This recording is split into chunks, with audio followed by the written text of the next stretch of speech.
News. Enod sa Bareta. Enod sa Gabos. Ang DCGB, aktibong miyembro o yan kan kapisanan ng mga broadcasters ng Pilipinas ang KBP, Philippine Standard Time, mahali sa Pag-asa, alas 5:01 ang pagkahapon.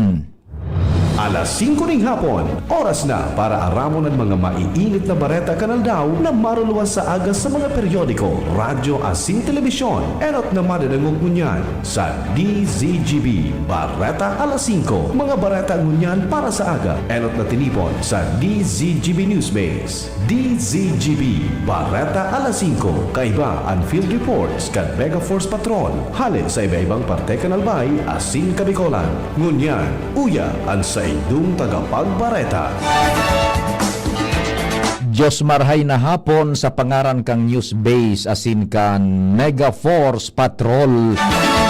Ako po ang sa indong magiging tagapaghatod bareta si Pio Fernandez digdipo sa DZGB. GB Garantisadong Bareta. Enot sa detalyes kan bareta sa lado nasyonal, ipinagdesignar ni Presidente Ferdinand Marcos Jr. sina Pedro Cesar Gabriel Atienza Zulidum asin Maynoa Revaso Santo Domingo bilang mga bagong miyembro kan Movie and Television Review and Classification Board o MTRCB na may termino sagkod sa September 30, 2026.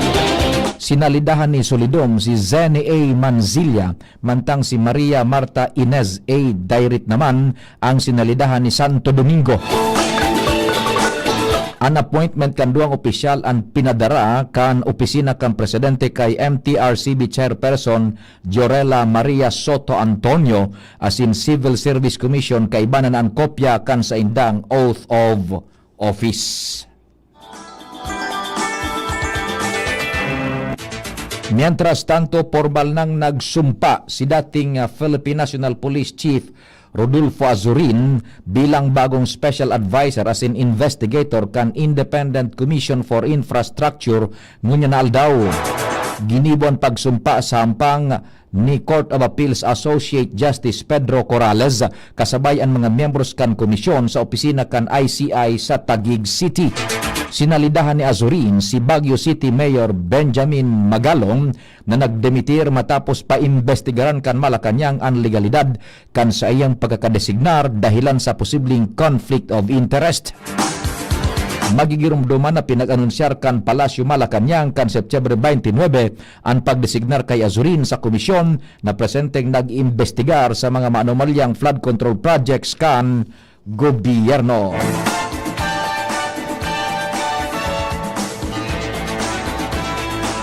Mientras tanto, kaipuhaning sarong whole of government approach kasabay ang pagkapakusog sa Independent Commission for Infrastructure sa paagi ning supisyenteng personahes asin mga kinakaipuhan na kagamitan tanganing masimbagan ang naglalalang problema sa infrastructure projects. Ini ang pangapudan ni Senate President Pro Tempore Panfilo Ping Lagson sa tahaw kan padagos na pagdakulkan mga questionableng proyektong pang-infrastruktura na kinaiimbultuhan kan mga kumpanyang sadiri kan mga diskaya. Ipinunto ni Lacson ang paghaadit kan mga residentes kan Provident Village sa Marikina City katakod kan defekto sa Marikina Dike na presenteng pinagkukonstruhir kan kumpanya kan mga diskaya. Magigirumduman na enot ng nabaritaan na nagbaratak ang Marikina Dike haros sarong taong pa sana matapos na puunan ang konstruksyon kaini dahilan tanganing ipasairarom ini sa pagpapakaray asin magkausa ning kaaditan sa mga residentes. Sigun sa ICI, sa sobrang 29 bil na flood control projects na ginibo sa nasyon poon taon 2016 sagkod taon 2024, 421 ang nagkaararaman na ghost projects kung saan 261 kaini ang makukuha sa Luzon, 109 sa Visayas asin 51 naman sa Kamindanawan.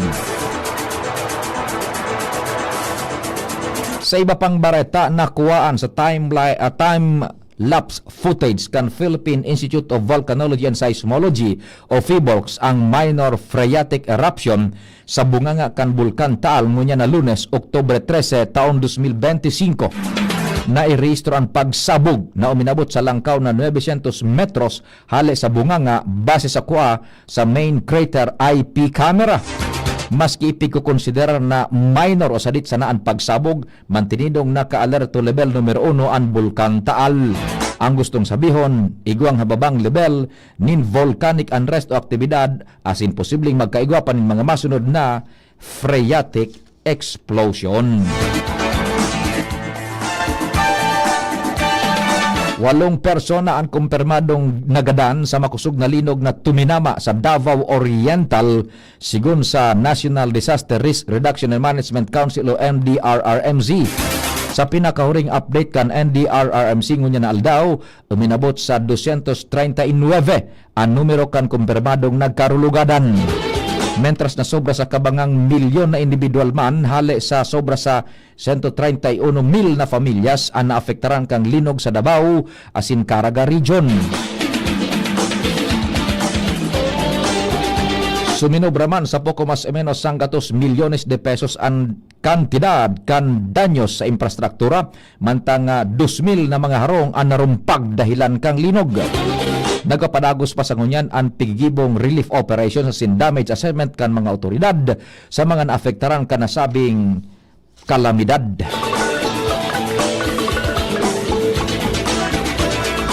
Mientras tanto sa tahaw kan magkakasunod na kalamidad siring kang linog, bagyo asin pagbaha sa manlain-lain na parte kan Pilipinas, nagpatanid ang Philippine Psychiatric Association o PPA sa posibilidad kan pigapod na disaster fatigue kan nagakapirang mga namamanwaan.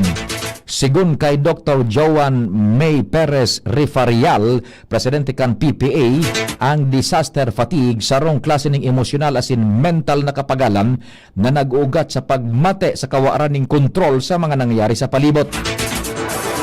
Hinagad kan eksperto na tawan ng atensyon ang mga bagay na kayang kontrolon, siring kan pagiging handa sa panahon kan kalamidad, sa pagsunod sa mga abiso kan otoridad asin pag-ataman sa sadiring salud.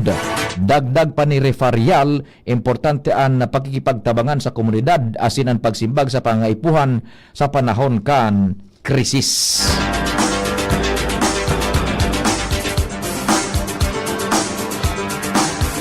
Sa iba pang bareta, pinahimutikan kan Philippine Stock Exchange o PSE ang naglalakop na impormasyon sa social media na nagasabing nalugi nin 5 trilyones de pesos ang merkado sa laog ning sarong taon. Inapod ining fake news na daing basyan asin gibo-gibo sana. Sa sarong opisyal na pahayag, sinabi kan PSE na ang nasabing bareta sarong malisyoso asin dainin katotohanan. Ini may katuyhan na rauton ang tiwala kan publiko asin mga namumuhunan sarong lakdang ning destabilisasyon sa ekonomiya.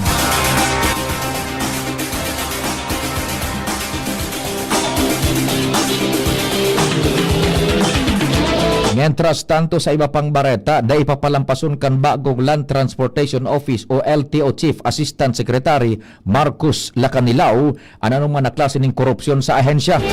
Sigun kay Lacanilao, ini ang nangingenot sa 7 priority framework bilang bagong pamayukan LTO.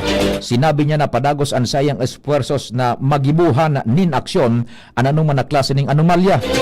Siniguro naman kay ni sa publiko at matanos na pamamalakaw para sa marhay na dalagan asin proseso sa ahensya.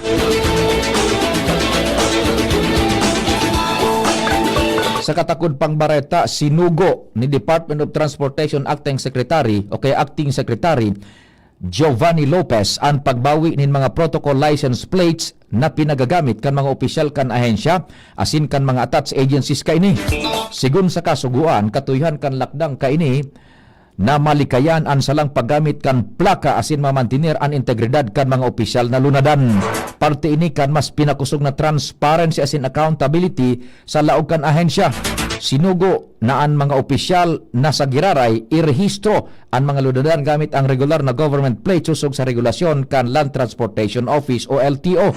Dagdag pa ni Lopez ang pagbawi kang protocol plates parte kan mas pinahiwas na reforma sa DOTR tanganing mapakusog ang tiwala kan publiko sa mga institusyong pang-gobyerno.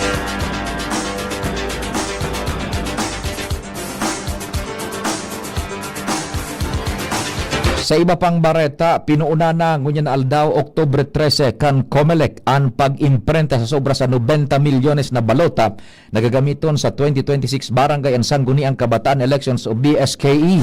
Sa nasabing bilang, nasa 69 milyones na balota para sa barangay elections, mantang 23 milyones naman para sa SK elections. Pinuuna ng pag-imprenta kasubagong alauna nin pagkahapon sa National Printing Office sa Quezon City. Enot nang sinabi kan COMELEC na posibleng umabot sa 95 milyones ang numero kan mga balotang kakaipuhanan na may imprenta tanganing o kaya para ng sabing eleksyon na pinakahalangkaw na bilang sa kasaysayan kan komisyon. Target kan COMELEC na sa Giraray na buksan ang voters registration sa ikatulong semana kan Oktubre asin madurar sa kod Hulyo 2026 kung sain maabot sa 1.4 milyon na bagong butantes ang pinaglalauman na makakadagdag. Mabultan detalyes ka mga bareta, apakalis ka nagkapirang pagiromdom. Mga tugang, abangan ta ang pinakabagong programa digdi sa DCGB Radio. Ang programang mahatod ning mga impormasyon, mga istoryang kapupurutan nin inspirasyon na naidulot kan pagtatrabangan nganing maiangat ang pagkabuhay kan mga Bicolanong paraomang benepisyaryo. Magkiribahan kita, alas 10:30 hasta alas 11 nin pagkaaga. Magantabay, asin maghinanyog sa kape, asin baretang agraryo. Ubo ng anak, nakababahala, baka plema. Para dyan, Plemex for Kids ang pambato ko. Ang Plemex for Kids ay gawa sa lagundi. Tinutunaw at pinalalabas ang plema. Ginhawa para sa bata, peace of mind para kay mommy. Camille Prats Yambao po, nagfi-flex for Plemex. Ang batang lagundi, Plemex! Vitex Segundo L is the generic name of Plemex for kids. If symptoms persist, consult your doctor. Mamis, agapan agad ang ubo at plemang nakabara. Pambatang lagundi, Plemex! Pre, makinig ka muna. Payong kaibigan lang ha. Work hard, play hard. Yan ang motto ko dati. Pero nakakapagod din pala katagalan. Sa gitna ng lahat ng mga puyat, inom at pagkain ng masasarap, kasama na ang oily at fatty foods, kailangan pa ring bantayan ang kalusugan. Tamang kontrol ang kailangan. Katuwang ko, ang Liverade. May Silimarin na maaring makatulong, protektahan ang atay. Cheers to more good times. Be a liver lover. Mahalagang paalala, ang Liverade ay hindi gamot at hindi dapat gamitin paggamot sa anumang uri ng sakit. Ang good drinks at good food, perfect combo. Isama pa ang Liverade para sa kalusugan ng atay. Mabibili sa mga leading drugstores nationwide. Realize true comfort and relaxation at Dorotea Resort and Spa, a perfect venue for family outings, couple retreats, and various functions such as weddings, birthday parties, corporate seminars, and conferences. Dorotea Resort and Spa. We have backpackers rooms, standard rooms, deluxe, suite, and a penthouse. Also, relax and rejuvenate with our spa's invigorating treatments, services, and facilities. Dorotea Resort and Spa, Kahugutan, Bakakay, Albay. For reservation, contact us at 0917-777-5734. Find us on Facebook, Dorotea Resort and Spa. Relax, rejuvenate, and enjoy. Only here at Dorotea Resort and Spa. Nagdadangog kamo sa DCGB. Always number one, always at your service.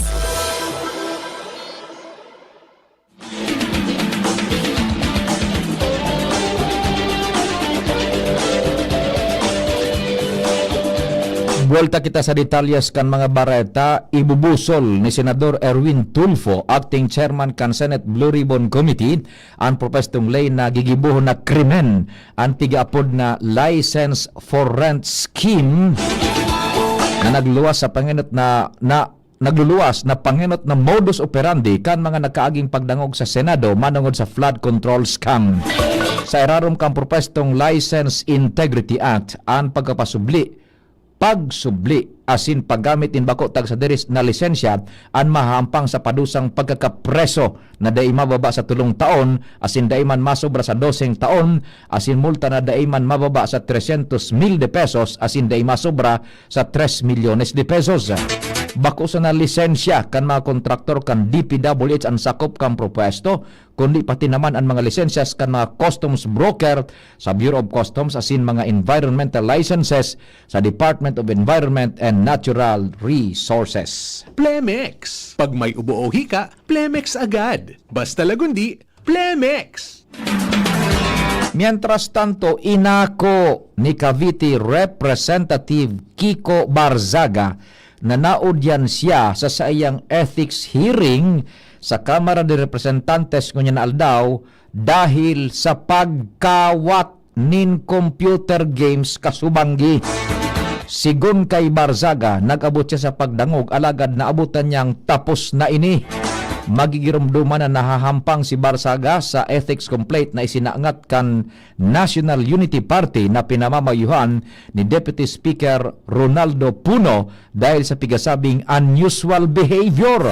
Kaibanan sa reklamo ang biglang pagdeklarar ng kandidatura sa speakership asin pagpost ng mga malaswang retrato sa social media.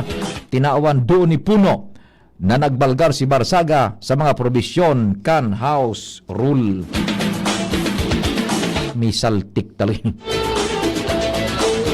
Sa agad na pag-uristoryahan ta. Mientras tanto, kabanga kan mga Pilipino ang nag-uuyo na dapat mapanimbag si dating Presidente Rodrigo Duterte sa extrajudicial killings katakod kan kampanya sa war on drugs. Sigon sa Social Weather Station survey, 50% kan mga Pinoy ang agree o nagtutubod na dapat na panimbag si Duterte sa mga naitalaan na mga panggagadan sa nasabing kampanya sa irarom kan sa iyang administrasyon. Mientras tanto, 32% man ang daing nag-uuyon, 15% undecided, mantang 4% ang nagsabing kulangan sa indang kaaraman tanganing makasimbag. Giniban survey poon September 24 sa kod 30 ngunya na taon sa 1,500 na adult respondents sa bilog na nasyon na igwaning plus or minus 3% na margin of error. Pinagkondinar ni Senador Kiko Pangilinan ang brutal na panggagadan kay Nero Kyle Antatico sarong dating Senior Legal Researcher kang National Irrigation Administration o NIA Region 10 na binadil sa Cagayan de Oro City kanakaaging Biyernes. Sinabi kan Senador na ang solamenteng kasalan ni Antatico iyo ang pagtaram ng katotohanan asin ipahayag ang mga impormasyon may kinaaraman sa mga fundong ipigtagama sa mga paraoma. Ultimong detalyas kan Bareta, naglatag nin kasong perjury si Marikina Representative Marcy Teodoro ngunya na aldaw sa Manila Prosecutor's Office laban sa duwang babaeng pulis na aligadong nag-utik asin nagpalakop nin mga gibong-gibong akusasyon laban sa iya. Tinaawan doon ni Teodoro nakatuyhan kan mga kautikan na pangaranan asin gamito ng hustisya para sa pamumulitika.